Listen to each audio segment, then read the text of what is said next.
Welcome to the place where we learn about and learn from the leaders in our field who are powering human creativity.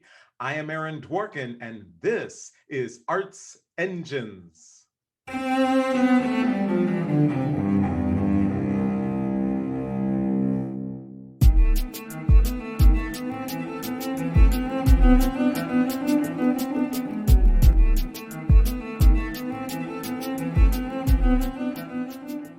Thanks again for joining me here on Arts Engines. Today's guest is Avi Friedlander, who serves as director of the Music Institute's Barston Suzuki Center and director of the Music Institute's new joint Suzuki Pedagogy program with Roosevelt University that is just a couple years old. Avi, welcome to the show. Thank you so much for having me. I'm so excited to be able to chat with you. Great. And, I referenced that these roles are with the Music Institute, and this is, of course, a show that is co-curated with one of our wonderful, amazing creative partners, the Music Institute of Chicago, which does such extraordinary work. And I thought we would just kind of delve right in first with the actual Music Institute's Barston Suzuki Center, and then getting to the work that's in collaboration with Roosevelt, because I think a lot of people in our audience will be interested in that type of collaboration. So first, just the Suzuki Center. A lot of our audience is aware of just general Suzuki, but could you just share exactly what is the scope and the work that you are leading with the center? Oh, okay. Well, there's a lot of different aspects that go into it. My daily routine has a mixture of organizing recitals and events, coordinating enrichment opportunities with our faculty, and also obviously teaching. And I teach a wide range of students. My current youngest student is 5, but he started when he was 3. And my oldest student is a senior right now. So I have kind of a range of students. I lead a couple group classes. But more than anything, we as a group try to bring the vision of Suzuki, which is nurtured by love. I call it nurtured by love and nurtured by laughter, to our kids, because I think that's the way to effectively grow people through music. Definitely. And, one of my favorite quotes from Shinichi Suzuki was, talent is no accident of birth. And building that accessibility. And just curious, kind of as you think about the work of the Suzuki Center, ultimately, how do you feel like when you look back and you see students at the end of their time with you, are there certain key things that you're looking for to say, we did a good job when you see X happen? Is there kind of end goals that you feel and this role that you're playing in the young people's lives? Yeah. You just reminded me of something that I haven't thought about in about a decade, is that I'm sitting here in Gilda Barston's room. And I remember when I came here to study with her, and I asked her a similar question. And her response is going to be kind of similar to what I'm going to say, which is the goal is not to create professional musicians, but professional people.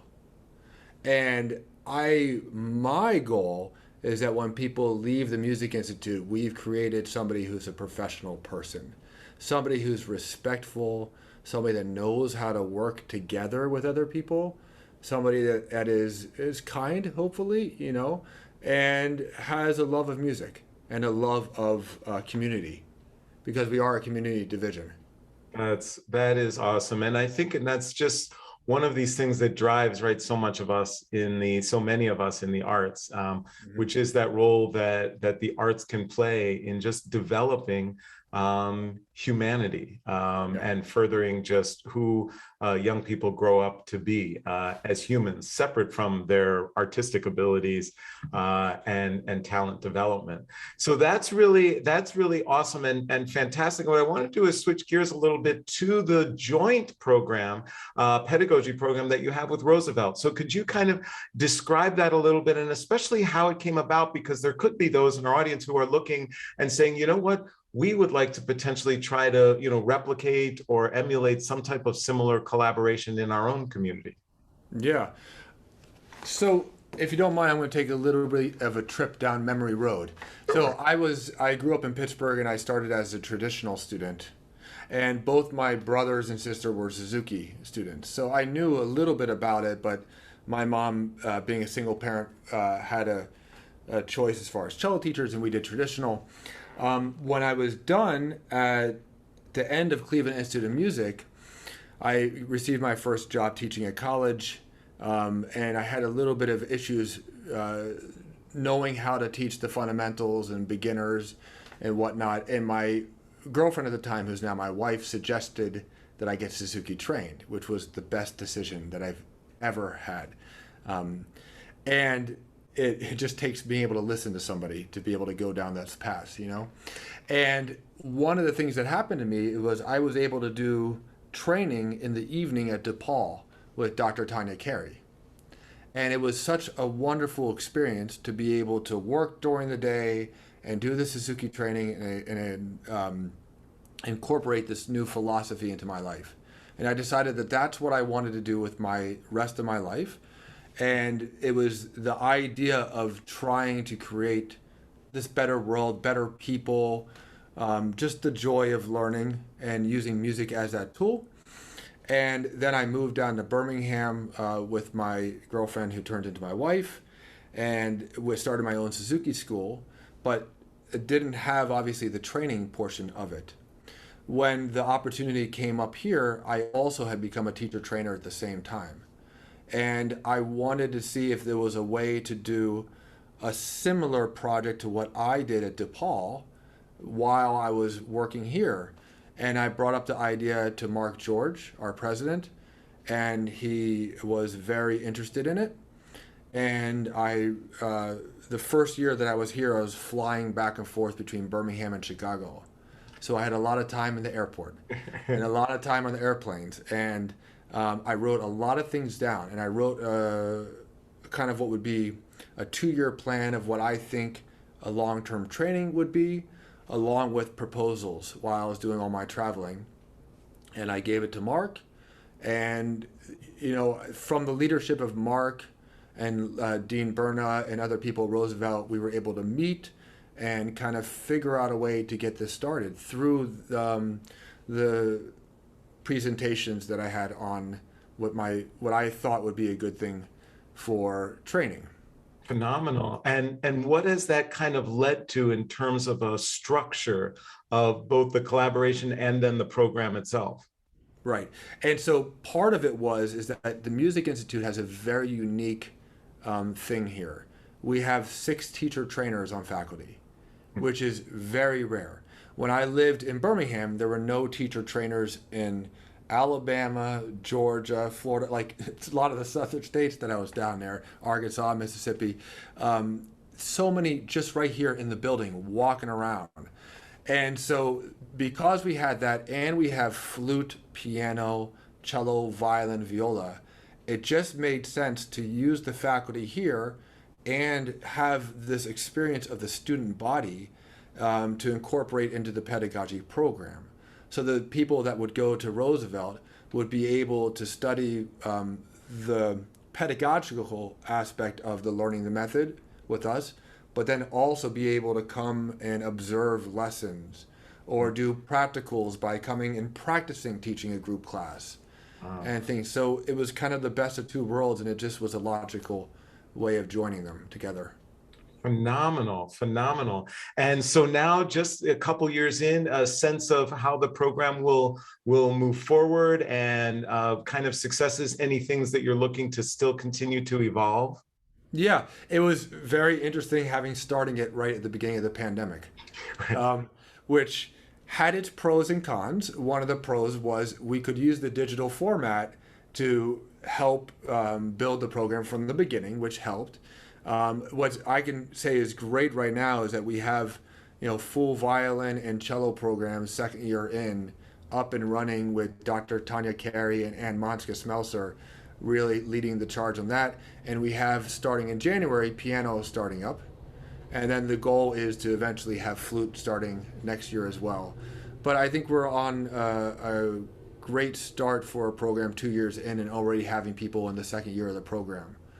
No. But it was an interesting adventure managing the pandemic and those avenues. But anything curious as you think about the programs, and this could be specifically the pedagogy program or just the Suzuki Center, your work overall, coming out of the pandemic now, we all kind of hope to some degree, and wondering if you have kind of any lessons learned, right? These things that, we were doing all these things just to manage and keep things going during the pandemic, but now coming out of it, there are a number of people and a number of leaders who are like, you know what? Here's something learned that we're going to continue to practice, or we're going to keep incorporated, even if we don't need to do it because of a specific pandemic issue.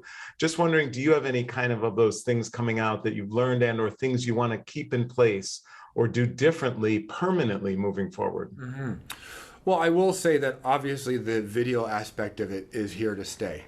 I don't think it's going away. A small example would be if a student is sick, we can just do a Zoom lesson.